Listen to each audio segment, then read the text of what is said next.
Hello, beautiful light-filled souls. This is Trisha Barker, and I am so excited to be here with Zoe Toussaint-Winchcomb.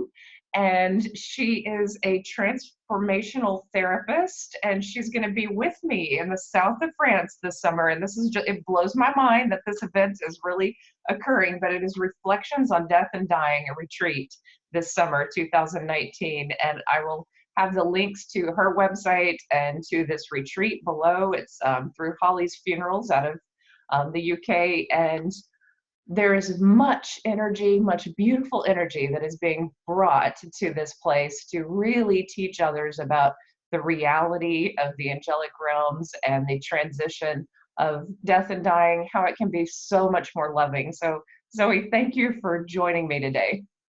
Thank you, Trisha. Thank you so much for having me here. This is a real joy.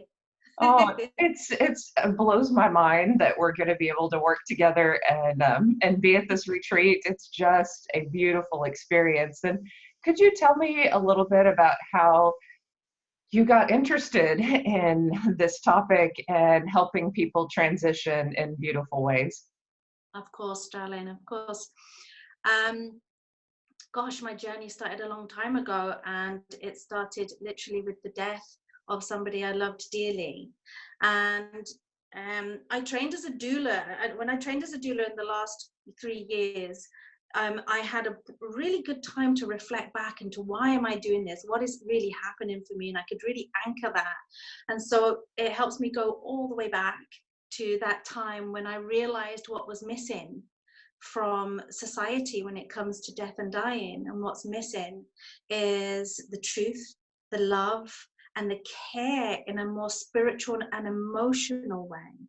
You know, that wasn't there. It wasn't there for me as a wife of my husband who was dying, you know, at a very young age. And it wasn't really there for him. As wonderful and as beautiful as the doctors and the nurses were, and as much beautiful attention as he got physically, and enough emotionally, that's what they could give. It really wasn't held very well. And you know, I started to realize that actually there's a huge space here. As the years went past, there's a huge space of trauma that actually was quite unnecessary. Grief is necessary, yes, but the trauma that was left was unnecessary. It could have been held in a different way. And so years later, on my travels through many different therapies and some self-development, the last 3 years, like I said, I trained to be a doula, and I had a real understanding then of this is such a need and such a necessity in the world to be able to hold the space emotionally and spiritually for someone. You know, it's so profound and it's so big to be able to do that. What strikes me about your story is how such a painful event has been transformed into something beautiful. So this loss of a young husband while you were pregnant, you told me earlier, just, yeah, there's a lot of trauma in that loss. But Yes. the spiritual aspect and the development of that, most people who have sat with someone who's dying, like when my father died, I felt my grandfather's presence and my grandmother's presence in the room. I felt them so close to him as if they were becoming a part of his body and helping him transition out. And he was even starting to look like my grandfather. So there's everyone I think who's sat with someone who's dying has that spiritual connection. How did you start developing that for people and really focusing on that spiritual element? Well, again, it came from that experience for me. You know, my husband was very young at the time, but had this beautiful spiritual energy. He was very open, very open. And I don't know if I can really say this, but I'm going to, but he knew how to suffer and die well, in a way, if that's such a thing. You know, he held himself very well and deteriorated very quickly with his illness. But there was an essence and an energy with him that was so profoundly beautiful and loving. He always had that, you know, but he had it more as he was on his dying process. What I can say is when I sat with him, you know, I already had this level of spiritual understanding, and that's when we go into really talking about angelic form, you know, talking about angels, because that's where I went You know, I did say to you earlier, you know, it's something I always knew existed. It's something I always knew was there for me from the time I came into this world all the Oh, way through until oh, now.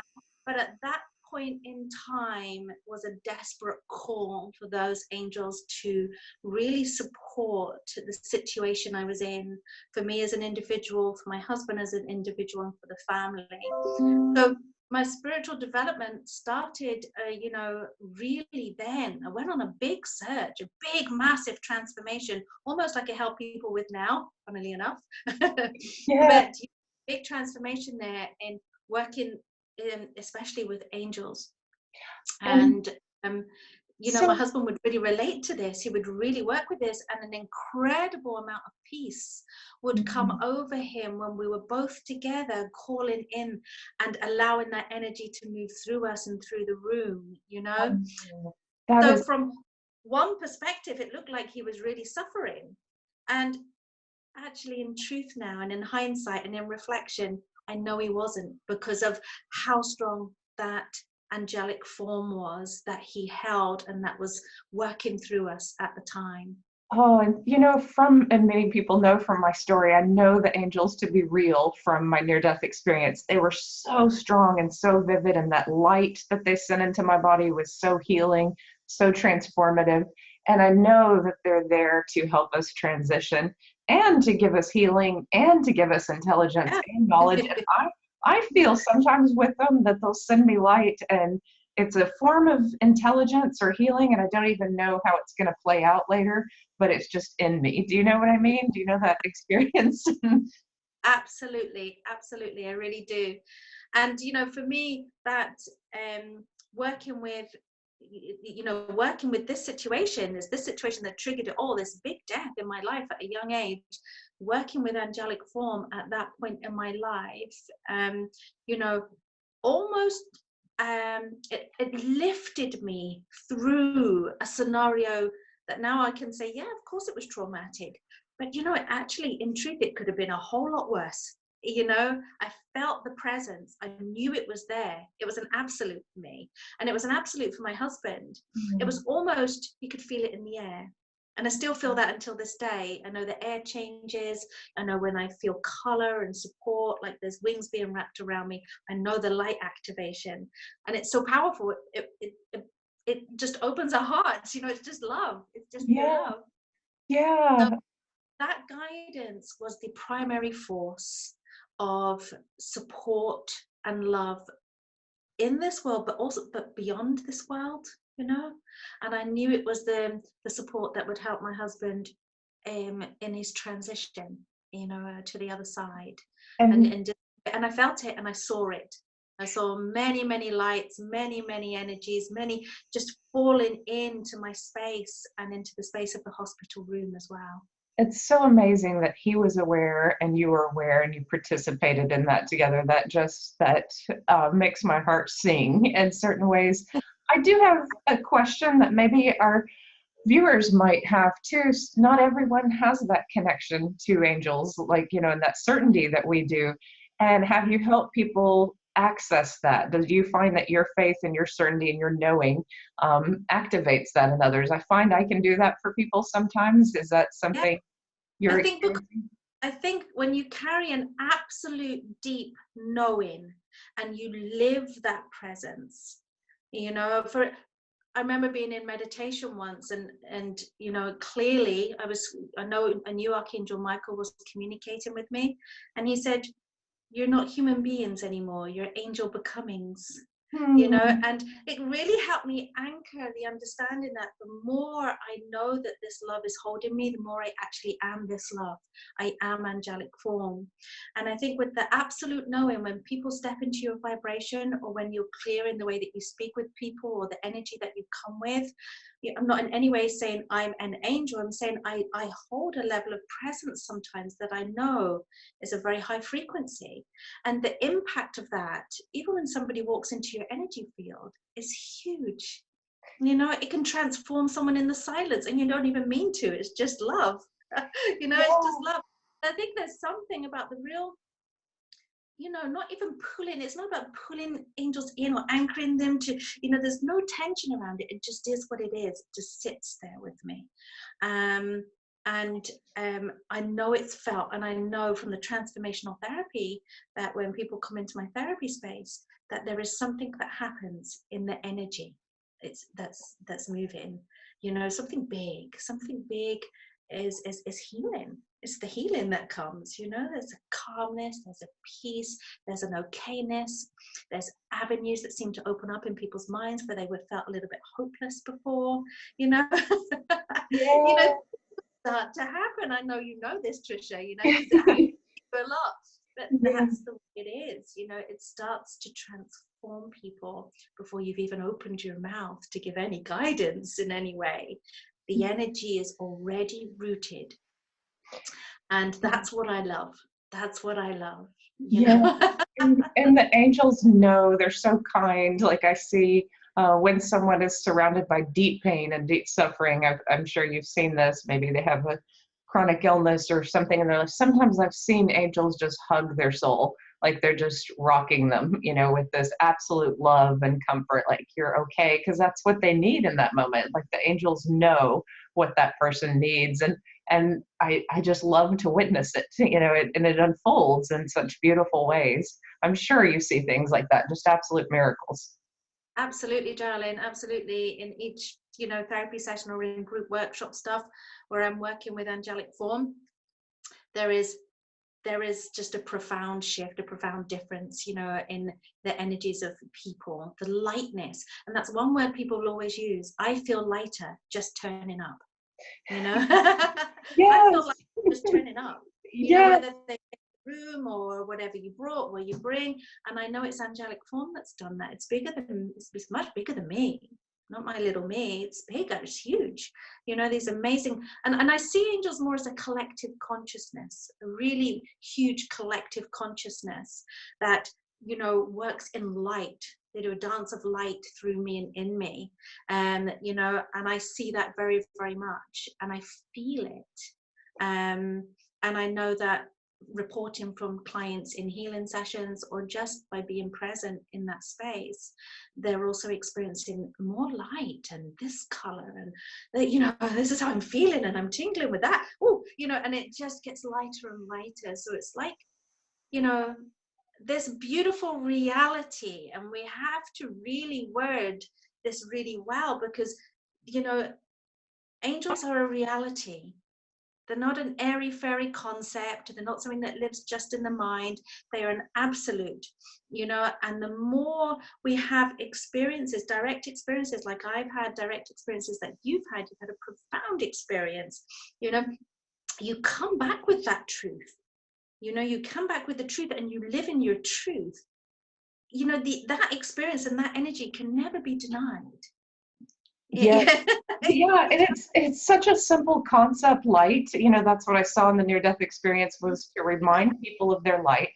And then the angels gave me this term for my website, be the light of your own healing, because I'm trying to teach people how to use their angels to heal themselves, to heal the world around them. And it's all about light, and it's like you becoming their light. And you explain that so beautifully about holding that angel energy. It's like, yes, when you hold that in your body, then you're one with them, and you're one with that light. You're one with the divinity of God. You're in the flow of God. You're bringing heaven to earth.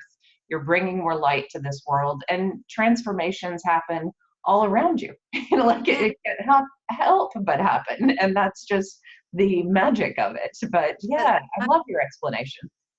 And I think what's happening now, or I know what's happening, is instead of this, divine energy or godlike energy, our old concept back in the day used to be that this energy was an outside force and didn't belong on the inside of humans, didn't work on the inside. It was an outside force, a lot of separation in that. But what angels have come to tell us is that we belong to you. We move through you, not just outside of you. We empower you, we love you, we are part of you. It's like this permeable field where you're not alone anymore. You're part of the bigger picture. You're part of the divine consciousness. You're one with the collective, Yeah. Beautiful level of love. So it's really moving that, I think, in a lot in people's minds now, that actually we're not alone, and I don't have to reach to a, you know, no disrespect to anything, but to a big God on a cloud and pull it in. All I need to do is be with myself in the most loving and compassionate way, you know, and open my heart and just, yes, universe, yes, angels, come in, support me. If you're really there, show me. And like that, in this day and age, boom, transformation can take place. Yeah. And so many people write to me as a near-death experiencer about, I don't have love in my life, or I'm suffering, or I'm sick. You know, the main things is that people want love, a loving partner, they want greater health, or they want greater financial abundance. And you know, the first part is not feeling alone. Like I tell people, I'm never alone. I walk outside and I feel this collective of love, you know, these angels that are walking with me. And if I have anything in my heart that's holding me back from what I want, that I can give it to them. Almost, you know, they're so grateful to take it. You know, they want Yeah. to take it and then fill me with light. And so I Yeah. want very much for people to know you're never alone. There's always this collective that is there with you, and they can help you work in ways to remove your blocks to these things that you want. And that's, is that something that you work with in dance, the chakra dance? Do you do that in that way?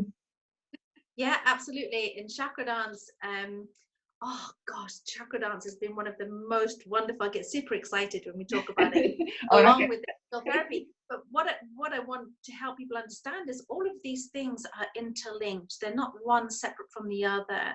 They're all interlinked. Our beautiful chakra system, which shines from us as a wonderful, colorful energy field, is connected to the a collective consciousness, you know, the angelic form that wants to come in and dance with us. So it's all interconnected. So it's, I find, you know, my language changing in order to try and help people understand that there's not that much separation anymore. You know, there's a collective that's going on, and I think that's key. You know, in this day and age, in working with a level of love and holding that level of love, that we understand separation leaves. Angels are one with us, you know. And that's something that was really anchored fully when I trained in chakra dance, and the beautiful, lovely Natalie Southgate, who brought chakra dance to the world, bless her soul, you know, has really brought that deep level of understanding of anchoring divine energies, but also owning ourselves as an energetic, beautiful, empowered, loving being on the planet. You know, so it really helped me work from the inside out, as in, you know what, I'm good. Heal, you know, I'm good. I've got lots of energy. I've got vitality. You know, you get to experience where your chakras, for those of, you know, I'll just, you know, talk a little bit about it. You get to experience yourself as a chakra system, which then brings it to you as a reality. I think anything you have as a direct experience is a reality, and it begins to work through you and shine from you, like the, you know, like we just spoke about with the angels. So when you access your chakra system and it becomes alive, you know, it's like put an electric volt into it. You give it the attention and the focus, you know, you're able to be this, and I do this swirling motion a lot because the chakra is always moving and dancing and swirling. You are able to bring energy in and out of your body and understand who you are as an energetic being. You know, and the impact that that has on you and the world now is huge. Do The you impact, understanding ourselves as an energetic being and what that means, a physical being, an emotional being, you know, a mental being, a spiritual being. You know, we are so many facets to us, and understanding how to live in these fields and how to harness that energy that moves through us. Do you think that this also teaches people how to wield that energy in healthy, positive ways? You know, like that as they become more aware of it, they learn how to manage their energy? Absolutely, absolutely, because it's a direct connection to you. And the first chakra that we work on, which is an absolute, is the root chakra. You know, it's about owning the body, you know, the tangibility of life, the connection with the earth, the understanding, you know, of who we are as a sensual, you know, sexual being on the earth plane, you know, really anchoring ourselves. We're human. You know, Yes. our I humanness love is you, Europeans. There's not shame like there is here in America.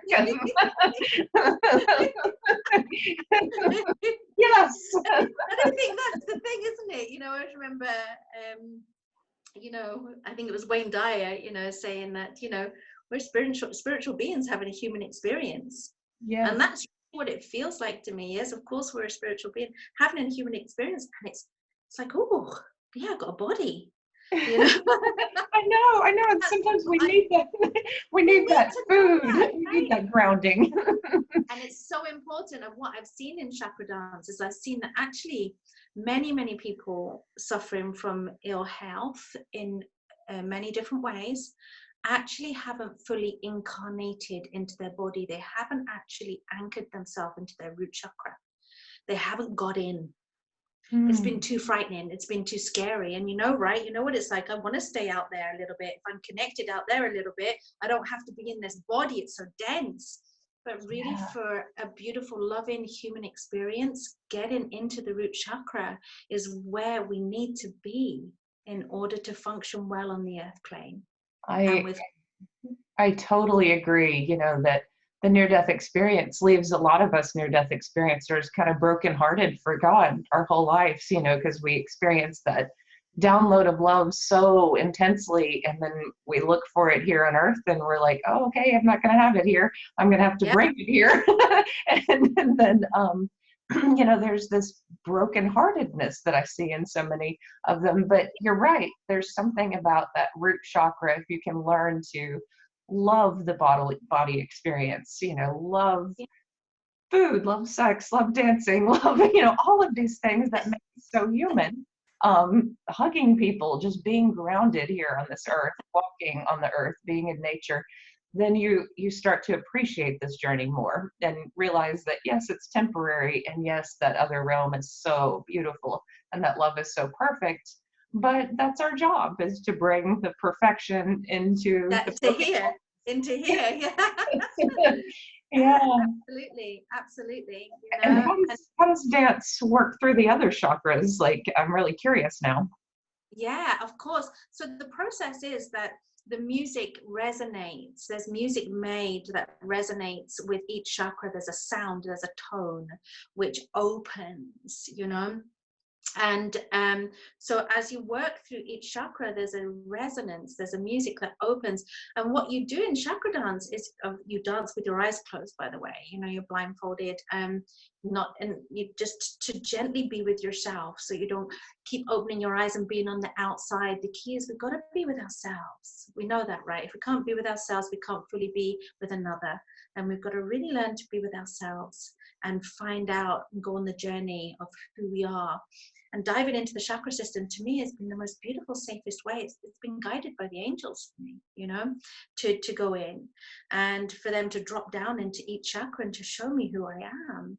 Hmm. So the root chakra music, of course, is very deep. It's very drum. It's very didgeridoo. You know, it's very, very profound. It's very raw. You know, it's very Shakira. Yes, got the hips going. Yeah. They don't lie. Yeah, it's really kind of shamanic. It's, you know, it is a dance of the hips and the legs, you know, and it's really finding ourselves and really getting into the hips and the legs, and we move up the chakra system and we learn more about, you know, well, what's this portal, this beautiful chakra, you know, and sensuality, sexuality, creativity is then the sacral chakra, which is very feminine, divine energy, you know, a very beautiful, mystical energy, a very slow dancing, you know. So the energy of the root chakra kind of gets everything going. And then into the sacral chakra, there's more of a finding yourself in your sensual self, you know. And I must point out that for men and women, this is not just a woman's dance. This is, you know, we're all sentient sensual and sexual beings. It's finding that part of yourself and the creative force that we have in the belly, Do you you know? see men open up? Because here in America, there's a lot of jokes about white men can't dance. Like if you grew up in a Latin culture, you don't know how to move your hips better. And do you find Yes. people like opening up that area? Um, No, I find people, when people aren't thinking and they're primarily in themselves as an experience and a movement, that there is some unique openness that happens with each individual. I think, the whole I can't dance thing or white men can't dance thing comes from actually having to think out a process of yeah. how we do this stuff. Whereas when you're with yourself, which we actually in truth haven't been taught, collectively haven't been taught how to really be with ourselves, in our center, in our belly, and let our belly move the way, let the energy of the chakra move you on as a physical being. Oh, wow. So then people start to find their rhythm. Everybody has a rhythm, right? Everyone has this resonance, this rhythm working through them. And when I'm teaching chakra dance, I always say, it's not really about the dance. It's about finding a rhythm, keep a movement going, use your physical body along with your breath, along with your inner visualization, along with a little bit of support. I would be the support in guiding people into their imagination to access something deeper beyond the mind, but also being directly with the body. And it's primal too, dance, like that. I've used it as part of manifestation because to me, like I'm bringing this from the earth and I'm bringing something out into the world. And yeah, so I think that must be part of it as well. Do you see healing and manifestation and all kind of things All occurring? of that. All of that. So in my own story, I can report back all of that. Lots of things changing, visualizations, predictions, everything coming up in my own world for me. And then in the stories of other people saying, wow, my life is so different since I've owned myself.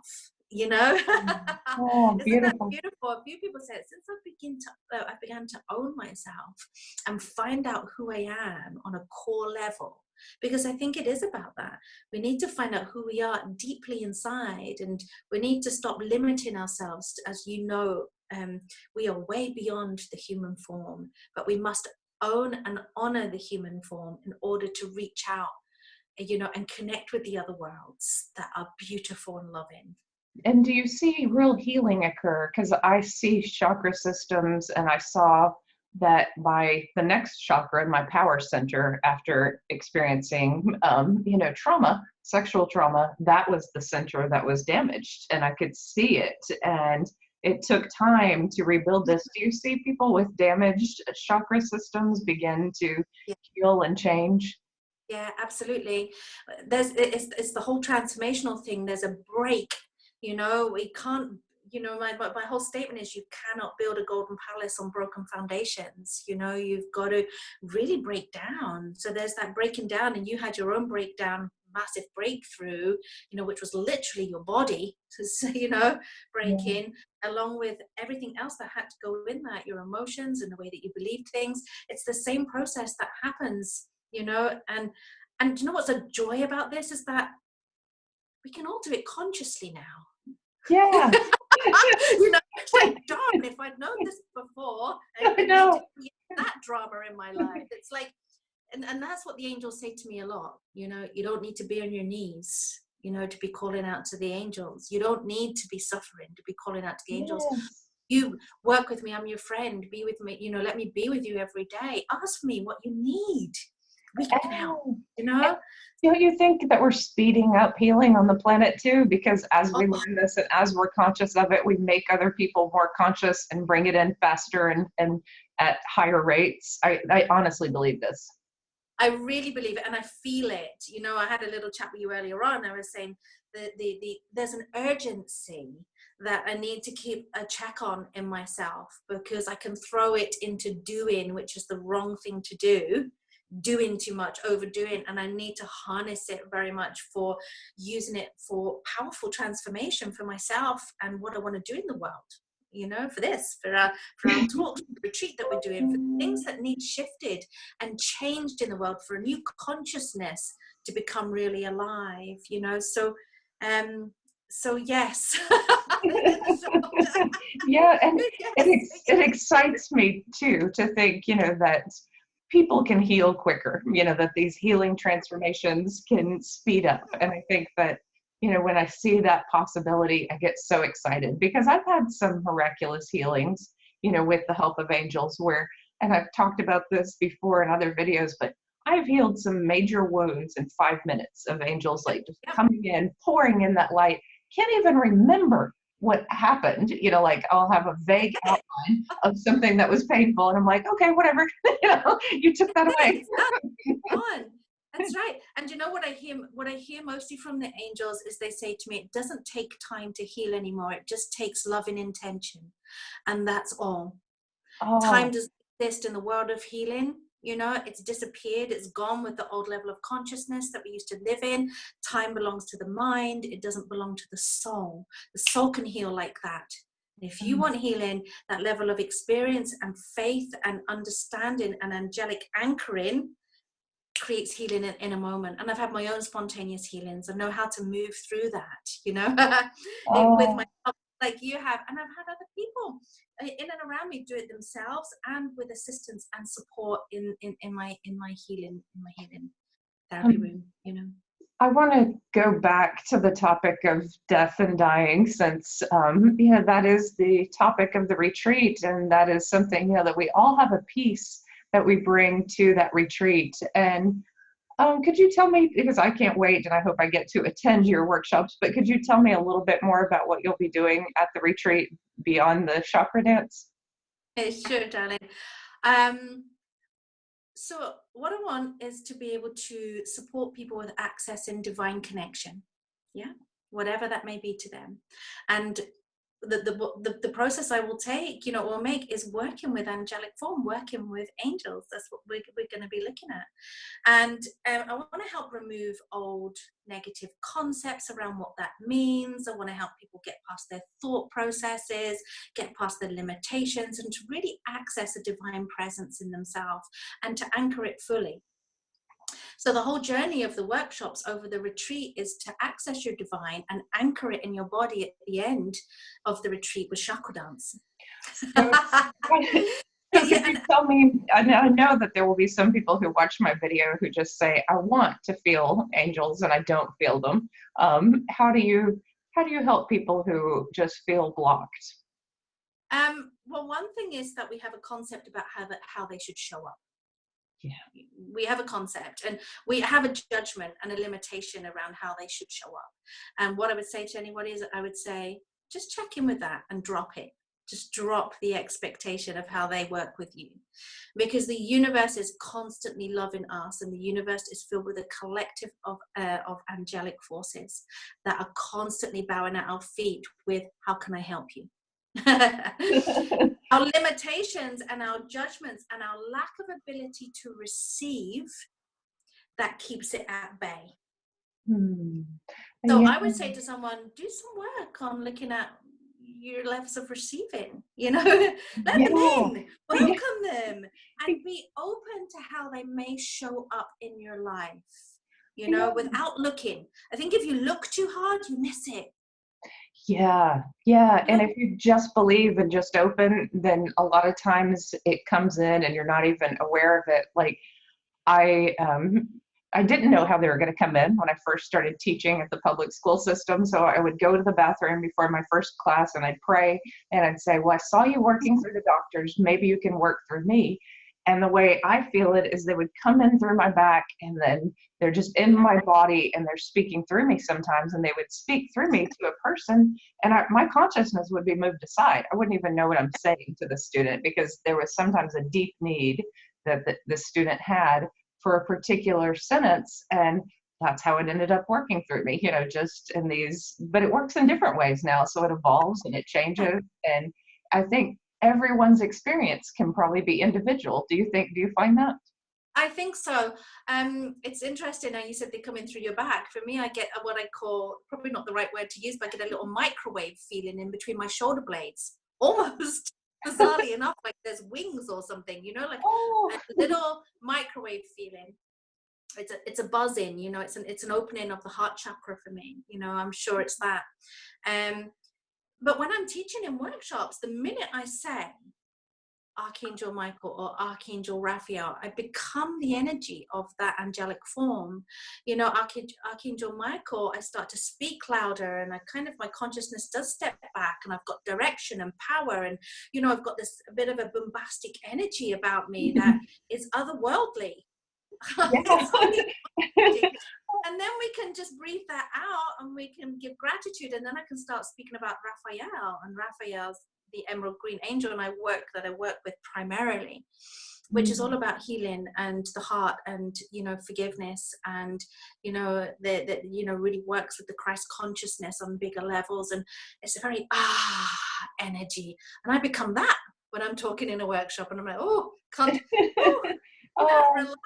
So I feel the, can I say this? I feel the takeover. You yeah. know, I feel the Yeah. takeover. And I love that. And I just step aside like you. I feel like, and then afterwards, I'm looking at someone thinking, I have no idea what I just said to you. I know. I know. Yeah, nope, not I, sure. Same when I do angel readings, you know, I say to people at the beginning of a reading, this is not my reading. It's completely for you. And I will not remember it when you leave. yeah. It's not mine to hold. It's not mine to have. You know, I'm just a Right. channel, so I will not remember. So if you text me later or call me with, what was that? I will have no idea. So catch it right now, baby. And the angels are so compassionate to people's situations in a way that maybe we couldn't be, because, you know, they see it so differently. And so I think that's essential and that's key. Tell me, if you don't mind, just a little bit more about Archangel Michael. Archangel Michael was the primary angel that I called on. I don't know why. I don't know where it came from inside of me. I hadn't read any books or anything up to that point.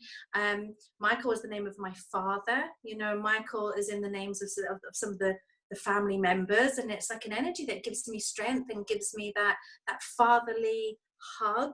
So it was Archangel Michael that I called on, and I called on Archangel Michael, and what came for me was a feeling of safety.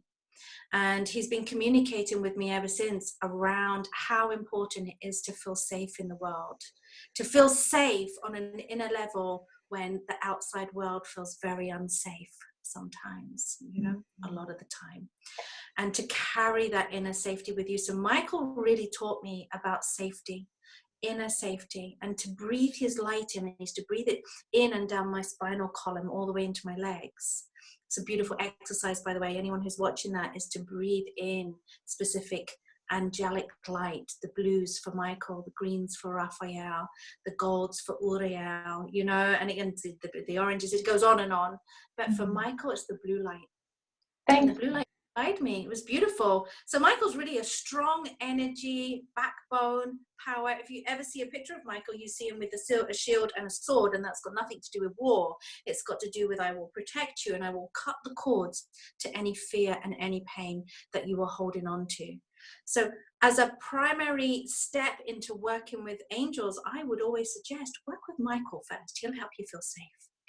Ah, yes, you know that I asked you about that because he showed up in classrooms a lot, and I had a lot of students who were traumatized by their families and by situations, and I had to deal with CPS, you know, when I was teaching at the junior high level and sometimes the high school level, really horrific situations in inner city schools and poverty driven areas. And I many times felt protective of my students, and I was the only one who saw them, you know, in this pain, maybe one other counselor. And it was essential that we saw them and made them feel safe and taught them how to feel safe through some situations they didn't get to escape right away. And that was tough, but I felt this like bubble surrounding them, teaching them how to get through, you know, how to be protected in the middle of chaos. And it's kind of, I mean, it's a little heavy, you know, but it's also like, hey, this is 1 year of your life. Either you're going to graduate, you're going to move to a new place, you're going to get through this. And so even some tough life situations require, I think, that kind of protection. I absolutely. I think that is just a primary structural way to even start is that inner safety. When someone feels safe with you, when somebody, that's a real gift to the world, like I said, because there's so much distrust, and there's so much chaos, and there's so much trauma, and there's so much negativity, and the ego has got out of hand on the planet. To bring a sense of safety to someone, which is that beautiful energy of Archangel Michael that comes with absolutely zero judgment and pure divine heart, is off the scale.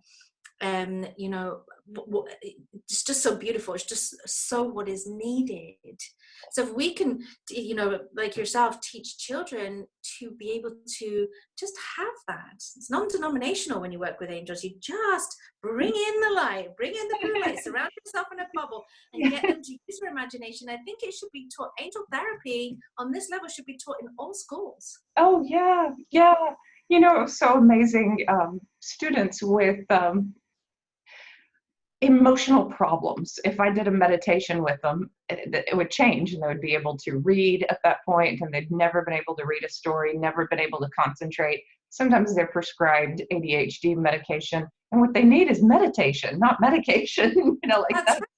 That's what is needed. Yeah, and to meditate, people need to feel safe to go within.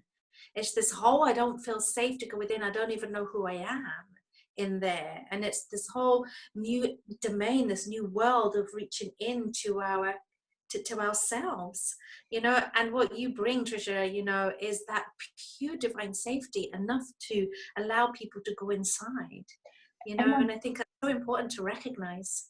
And there's another element to that safety, I felt that cutting of cords of old ways of thinking. And sometimes I was a little harsh with my other instructors who, victim blamed young kids and, did some things that was outdated thinking. And so I felt like that sword kind of come down and go, we don't do this to these children. We do not, like that kind of, where people might have thought it was a little too abrupt or a little too, in my tactics, but I felt this need to protect them. I was not there for other teachers. I was there for the students. And that was, part of that journey.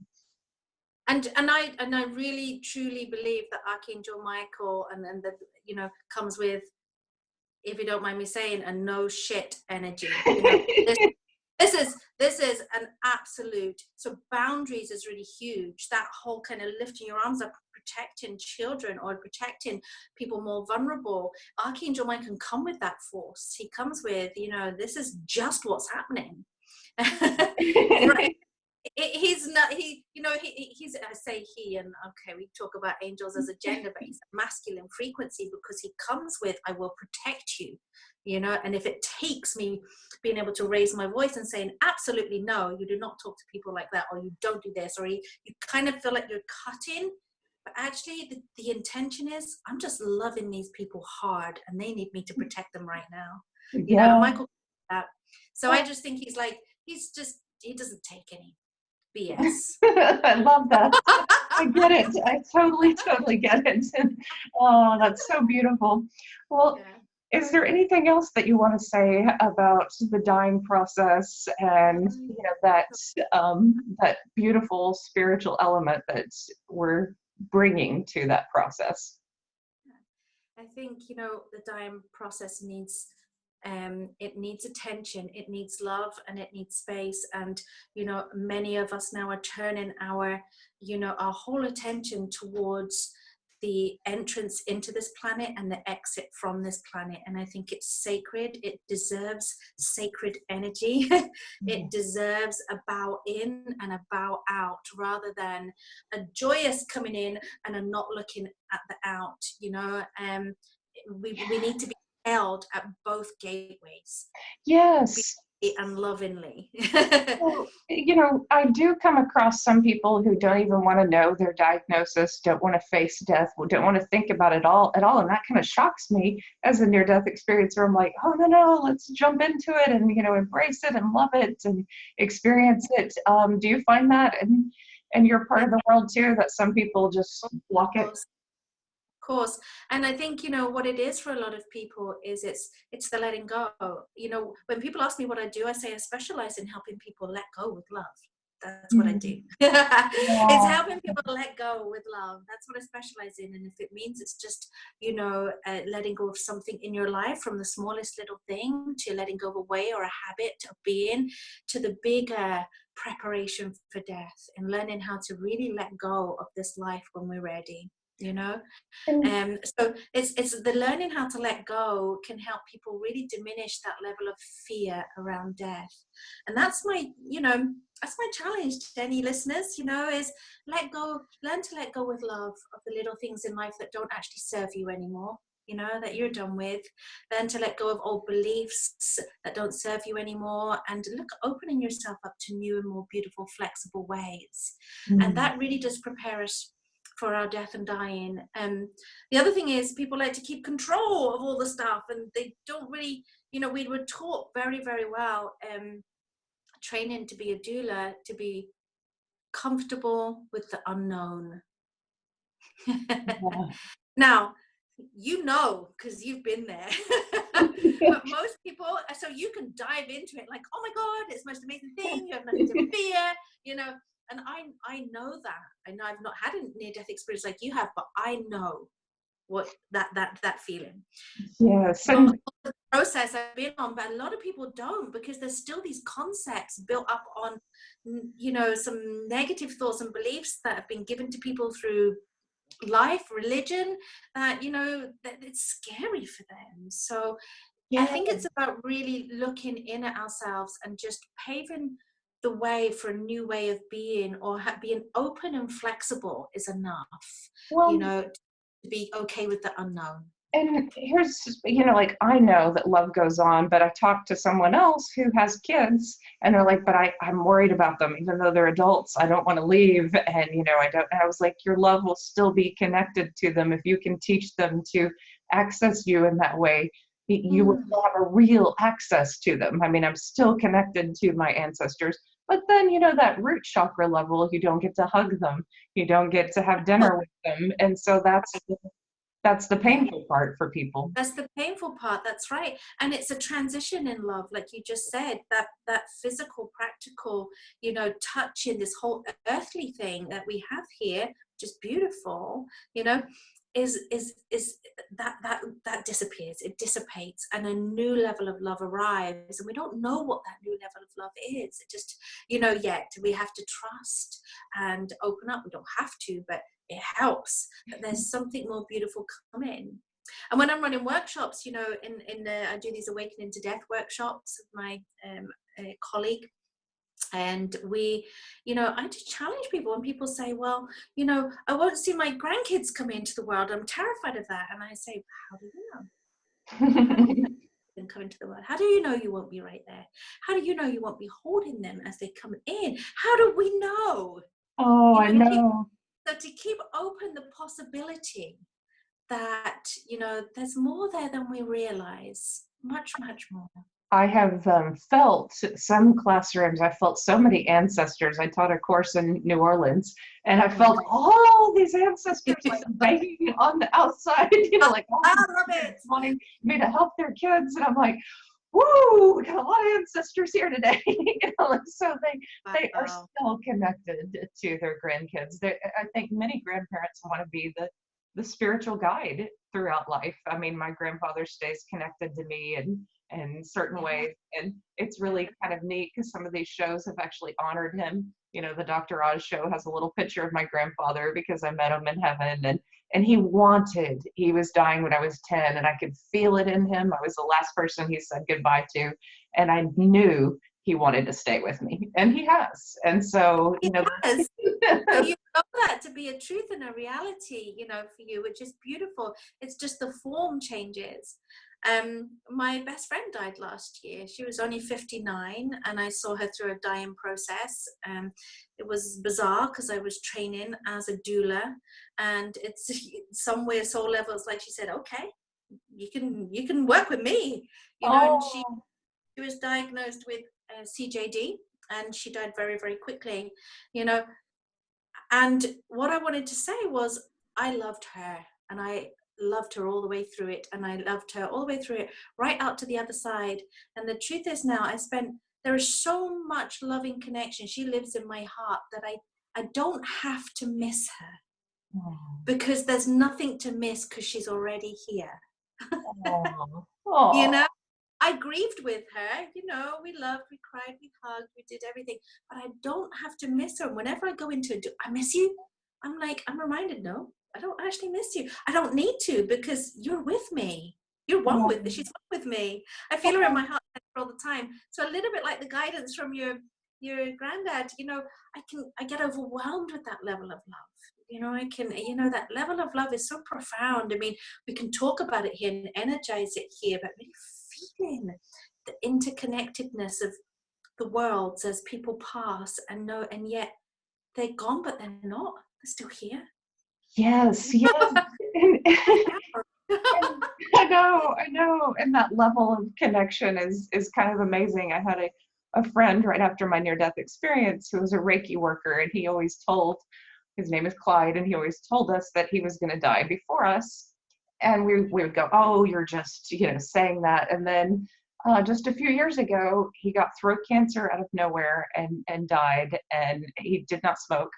It just, it was just a random thing. But he came to me several times in the last stages of editing my book, and he made it much more loving, in places, because he reminded me of that love from the other side. And I was like, oh, you are my angel after all. All those many years ago, you told me you were going to be one of my guides, and you definitely. So it's so weird when you see these things happen in reality. Absolutely. And what I've come across with a lot of people, and you might find this as well, Trisha, is that we have a particular relationships with people on the earth plane and particular dynamics and some karmic stuff to kind of heal and go through. And yet when somebody passes away, there's a whole different relationship that can build with that person that's more deeper and profound and more soul-like. You can meet them in their reality, rather than with all their conditioning and their ego and the stuff that went on. There's a bonding and a healing that can happen when somebody passes over, between somebody still here in this world and that person that's gone. There's an energy that's available Yeah. for healing that I just is beautiful. Some people who I thought didn't like me are now my biggest cheerleaders over there. It's so funny. It's such a huge change. I mean, like, I have, someone who's like, go, get it. And I was like, in life, she would have been like, oh my God. Yeah. What is she talking about? And all of that stuff, that human conditioning, is stripped back. So you get to build a relationship with these beautiful souls, Yeah. So what my guidance to a lot of people is to say, people that are still here, your beautiful friends on the earth plane, learn to love them on a soul level, and you will never miss them. Oh. They will always be close to you. That's great for anyone that's listening to this. Learn to love your friends, or even people that aren't your friends, but to accept that they are a soul, not the conditioning, not just their body. They're bigger, they're more profound, they're more loving. Like, that lovely girl that's on the other side now, that's like your cheerleader. Yeah. That's who she was in her soul when she was here. She just couldn't access that. I know. She just she didn't need to. So much religion and judgment and conditioning, like holding on in life. And yeah, over there, she's a great soul. She's an awesome soul. A funny soul. Absolutely. And going right back to the core of angels help us break through conditioning, social conditioning, religious conditioning, anything that's kind of heavy and is keeping us trapped or contained. And I don't mean that for all religions. I just mean anything that carries an essence of fear can be dissolved by angelic form. A second, and all it takes is intention. Oh yes, I'm definitely not down on religion. There's so much love that can be accessed through holy text and through religious ceremonies. But I always say, look for the love, not the fear. Look for the love. That's it. And it doesn't matter where it comes from. The love is permeable. It's in all things. It's in all things. Yeah, so that's a great way to end on love. Well, Zoe, thank you so much. And I can't believe I'm going to be in the south of France with you this summer and so many wonderful people. Yeah, it's going to be so good, and really, really, I'm just super excited. I'm super excited to see what comes. I'm super excited for, you know, your workshop and Gabriella's as well, and really just generally for meeting the people there, and to raise an awareness in death and dying, and how beautiful it can be, just how beautiful it can be. Yes, well, thank you so much. And for those who are listening, I will post the links below to Zoe's website, to Holly's funerals and the workshop and retreat. I will also post an angel activation, a free angel activation that I'm giving away, and links to my upcoming book and all kind of good things below. So thank you, Zoe, and may you all be blessed. Much love.